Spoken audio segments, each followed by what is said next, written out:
வணக்கம் நண்பர்களே, நான் சுதா சந்தோஷ், புண்ணியம் வீடு சேனலிலிருந்து.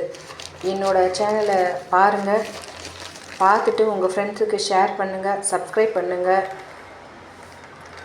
லைக் பண்ணுங்கள், முக்கியமாக கமெண்ட்ஸ் பண்ணுங்கள். உங்களுக்கு என்னோடய சேனல் பற்றிய அபிப்பிராயங்களை என்னோட ஷேர் பண்ணுங்கள்.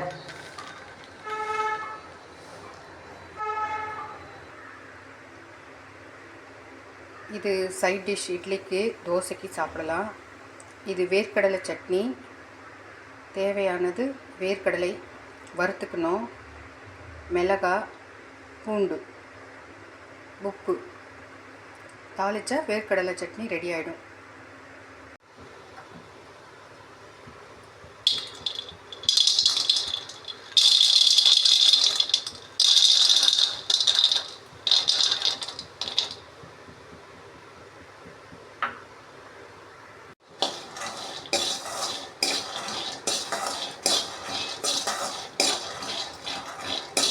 வேர்க்கடலை கிராமப்புறத்தில் எங்கள் ஊரில் 120 ரூபா கிலோவுக்கு கிடைக்குது வேர்க்கடலை. கடலை எண்ணெய் 215 ரூபாய்க்கு 1 லிட்டர் எண்ணெய் கிடைக்குது. அதாவது ஃப்ரெஷ்ஷாக செக்காடுற இடத்துல வாங்கிறதுக்கு 220 ரூபா ஆகுது.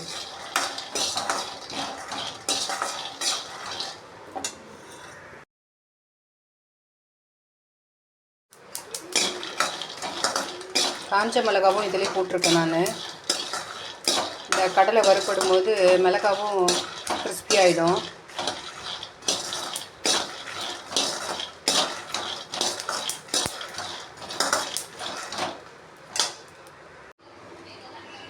இது ஏடு மரம்னு சொல்லுவோம் நம்ம ஊர்லலாம்.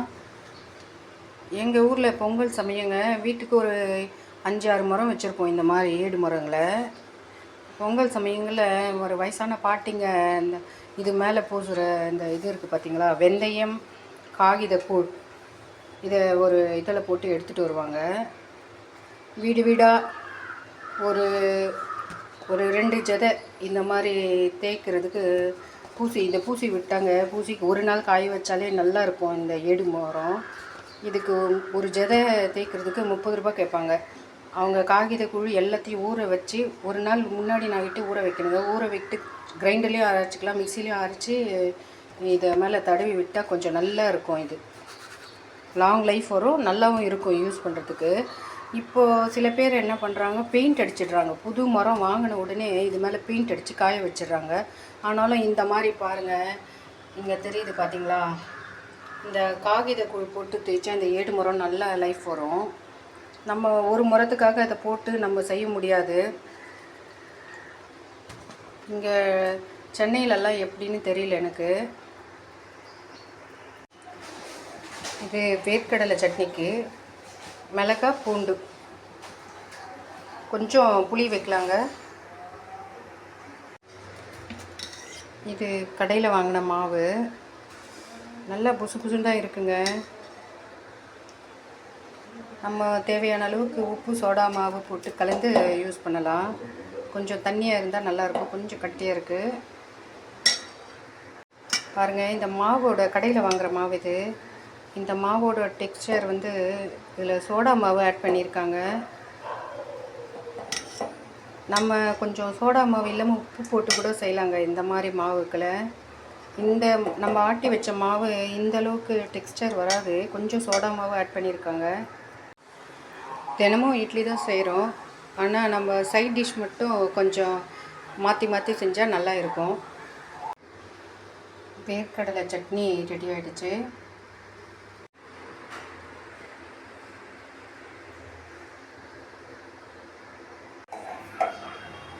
தினமும் சாதம் தான் செய்கிறோங்க, அதுக்கும் சைட் டிஷ் நம்ம வித்தியாசமாக செய்கிறோம். இன்றைக்கி நான் உருளைக்கிழங்கு பட்டாணி பொரியல் பண்ண போகிறேன். சாம்பார் மாங்காய் இல்லைங்க, முருங்கைக்காய் இருக்குது. அந்த முருங்கைக்காய் போட்டு தான் இன்றைக்கி சாம்பார் செய்ய போகிறேன். முருங்கைக்காவும் சரியாக ஃப்ரெஷ்ஷாக இல்லைங்க. இது உருளைக்கிழங்கு தோல் சீவிட்டுருக்கேன். உருளைக்கிழங்கு இந்த மாதிரி தோல் சீவிட்டு நம்ம அப்படியே வேகவும் வச்சுட்டு போடலாங்க. நான் இன்றைக்கி வேறு மாதிரி செய்ய போகிறேன் பாருங்கள். உருளைக்கிழங்கு தோல் சீவிட்டு காமிக்கிறேன். சாதம் ஒலை வச்சுருக்குங்க. பருப்பு ஒரு பக்கம் சாம்பாருக்கு வெந்துட்டுருக்கு. காலையில் சமையல் வேலை செய்யணுன்னா காலையிலேயே முடிச்சிடுவேங்க. சில நாள் 11 மணிக்கும் செய்வேன் நான். காலையிலே முடிச்சிட்டா நைட்டு தாங்க அதோட சாப்பாடு வேலை எனக்கு. குக்கர் வச்சுருக்கேன். குக்கரில் பருப்பு கூடவே தக்காளி போட்டிருக்கேன். இது துவரம் பருப்பு போட்டு சாம்பார். இது இந்த காலத்தில் மாங்காய் நல்லா கிடைக்கும். ஊரில் எங்களது மாங்காய் தோப்புலாம் பெரிய தோப்பு இருந்ததுங்க. இப்போ போயிடுச்சு. அதனால ஒரு 7-8 மரம் இருக்குது. நாங்கள் அந்த இடத்துல போயிட்டு அறுக்க முடியறதில்ல என்னால். எங்கள் ஊரில் எல்லோரும் அறுத்துட்டு போவாங்க. ரொம்ப நாளாக இருக்குங்க. ஊருக்கு போனால் தான் போய் பார்க்கணும். இது உருளைக்கிழங்கு பச்சை பட்டாணிங்க. இன்றைக்கி நான் சொன்னல வறுவல், அதுக்காக தாளிப்பு வச்சுருக்கேன். தாளிப்பில் கடுகு, சீரகம், உளுத்தம் பருப்பு போட்டிருக்கேன். வெங்காயம் கட் பண்ணி கொஞ்சம் பொடி பொடியாக வெங்காயம், நம்ம தேவைக்கு ஏற்ற மாதிரி வெங்காயம் போடலாங்க. வெங்காயம் இல்லாமல் கூட கொஞ்சம் போட்டும் செய்யலாம். இன்றைக்கி நான் கொஞ்சம் நிறைய வெங்காயம் போட்டிருக்கேன். கொஞ்சம் கிரேவியாக திக்காக கிடைக்கும்னு. வெங்காயம் நல்லா கொஞ்சம் வதங்கின பின்னாடி தக்காளி எதையுமே கொஞ்சம் குட்டி குட்டியாக கட் பண்ணி போட்டால் தாங்க தக்காளி சீக்கிரம் வதங்குது. இல்லைன்னா இந்த சமயத்தில் கொஞ்சம் உப்பு ஆட் பண்ணால் தான் தக்காளி வதங்கும்.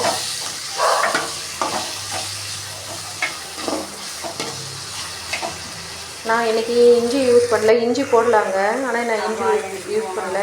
இது முருங்கைக்காய் சரியாக இல்லை, அதனால் கொஞ்சம் வாணலில் தண்ணி ஊற்றி வேக வச்சுருக்கேன். பூண்டு, இஞ்சி போடலைங்க இதில்.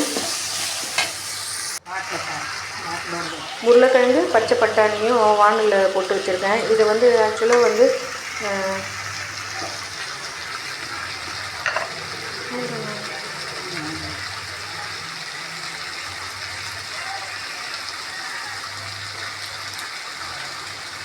இன்றைக்கி இதை வதக்க போகிறதில்ல, சும்மா கலக்கிறதுக்காக வாணலில் போட்டு வச்சுருக்கேன். இது சின்ன குக்கரில் போட்டு 1 லிட்டர் குக்கரில் போட்டு ஒரே ஒரு விசில் எடுத்து போகிறேங்க. இந்த பச்சை பட்டாணியும் உருளைக்கிழங்கும் வேகணும். அதனால் மிளகாத்தூள் போட்டு வதக்காமல் இப்போ சும்மா கலந்துட்டுருக்கேன் நான். தண்ணி கொஞ்சம் அதிகமாகிடுச்சு. கொஞ்சம் தண்ணி கம்மியாக கூட வைக்கலாம். இப்போ இதில் நான் இப்போவே கொத்தமல்லி போட்டுறேங்க. கொஞ்சம் தண்ணி கம்மியாக இருந்தால் நல்லா இருக்கும். நான் வாணலில் போட்டு திருப்பி இதை ட்ரை பண்ணணும். ட்ரை ஆகும் அப்போ தான். இப்போ எல்லாமே உப்பு காரம் எல்லாம் சரியாக இருக்குது. ஒரே ஒரு விசில் வச்சா போதுங்க, உடனே வேலை முடிஞ்சிடும். அதுக்காக நான் இப்போ இந்த சின்ன குக்கரில் போட்டுட்ருக்கேன். இது பைத்தம்பருப்பு தக்காளி சாம்பாருக்கு ரெடி ஆகிடுச்சு. இதை மசிச்சுட்டு நம்ம சாம்பார் தாளிக்க வேண்டியிருக்காங்க. சாதமும் வெந்துட்டுருக்கு. சாதம் நாங்கள் குக்கரில் செய்கிறது இல்லைங்க, வாணல் வச்சுருக்கேன். வாணலில் தாளிப்பு பச்சை மிளகாய். இது சாம்பாருக்கு நம்ம கையில் இருக்கிற இன்க்ரீடியன்ட் போட்டு தாங்க தாளிப்பு எல்லாமே எப்போவுமே. இன்றைக்கி நான் வடகம் போட்டு தாளிக்கல பாருங்கள். பச்சை மிளகாய் வெங்காயம் போட்டிருக்கேன். வெங்காயம் கொஞ்சம் வதங்கின பின்னாடி தக்காளி போடுவேன். பூண்டு,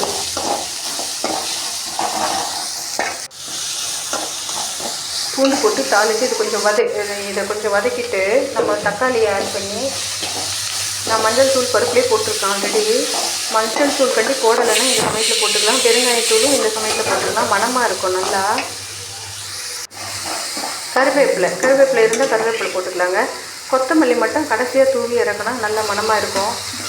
இப்போ என்ன காய்கறி இருக்கோ அந்த காய்கறி போடலாம். நான் இந்த சமயமே நான் முருங்கைக்காய் கட் பண்ணி போட்டு பச்சையாகவே தண்ணி ஊற்றி கூட வேக வைக்கலாம். நான் கொஞ்சம் வாணல் போட்டு வேக வச்சுட்டேன். நம்ம அந்த வேக வச்ச தண்ணியும் இதில் இந்த சாம்பார்லேயே ஆட் பண்ணணுங்க. அப்போ தான் அந்த முருங்கைக்காய் எசன்ஸ் அதில் நல்லா இருக்கும். பெருங்காயம் போடுறேன்.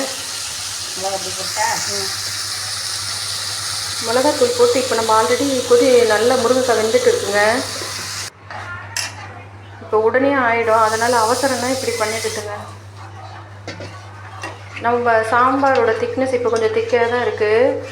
நம்ம முருங்கைக்காய் வேக வச்ச தண்ணி, புளி தண்ணி எல்லாம் ஊற்றினோம்னா இன்னும் தண்ணி ஆகிடுங்க. அப்புறம் புளி தண்ணி நமக்கு ஏற்ற மாதிரி கொஞ்சம் திக்காகவும் ஊற்றலாம். இது நான் உருளைக்கிழங்கு வேக வச்சேன் பார்த்தீங்களா, அது கொஞ்சம் தண்ணி ஆகிடுச்சின்னு நான் அப்போவே சொன்னேன். கொஞ்சம் வாணலில் போட்டு ட்ரை அப் பண்ணணுங்க. அதை ஒரு பக்கம் சாம்பார் குக்கர்லேயே இருக்குது. இதில் நான் இறக்கும் போது கொஞ்சம் பச்சை வெங்காயம் அரைச்சி போட்டிருக்குங்க. இது ஒரு டேஸ்ட் கொடுக்குன்னு சொல்கிறாங்க. ஒரு 1/2 வேக்காடு வேகும் இந்த சூட்டுலேயே. இந்த பச்சை வெங்காயம் ஒரு நல்ல டேஸ்ட் கொடுக்குன்னு சொல்கிறாங்க. அதனால் நான் போட்டிருக்கேன். அது மாதிரி இதில் கொத்தமல்லி தூணா ரெடி ஆகிடுங்க சாம்பார். இதுக்கு தாளிப்பு வந்து நான் இன்றைக்கி தனியாக வடகம் போட்டு தாளிக்கிறேன், கொஞ்சம் மணமாக இருக்குன்னு. இப்போ நம்ம பெருங்காயமும் போடலாம். நான் ஆல்ரெடி போட்டுக்கிறேன் பெருங்காயம். இப்போ எண்ணெய் வச்சுருக்கேன். இந்த எண்ணெயில் வடகம் போட்டு தாளித்து நம்ம போட்டோம்னா கொஞ்சம் கடைசியில் கொஞ்சம் மணமாக இருக்குங்க. வடகம் போட்டிருக்கேன். எந்த ஒரு பொருளையுமே 2வது முறையாக வடகம் போட்டு தாளிக்கலாங்க. இது வந்து உருளைக்கிழங்கு. என்னோட சேனலை பொறுமையாக பார்த்த அனைவருக்கும் நன்றி. Thank you all. சாம்பாரும் ரெடி ஆகிடுச்சு, உருளைக்கிழங்கு ரெடி ஆகிடுச்சு. என்னோட சேனலை பார்த்த அனைவருக்கும் நன்றி.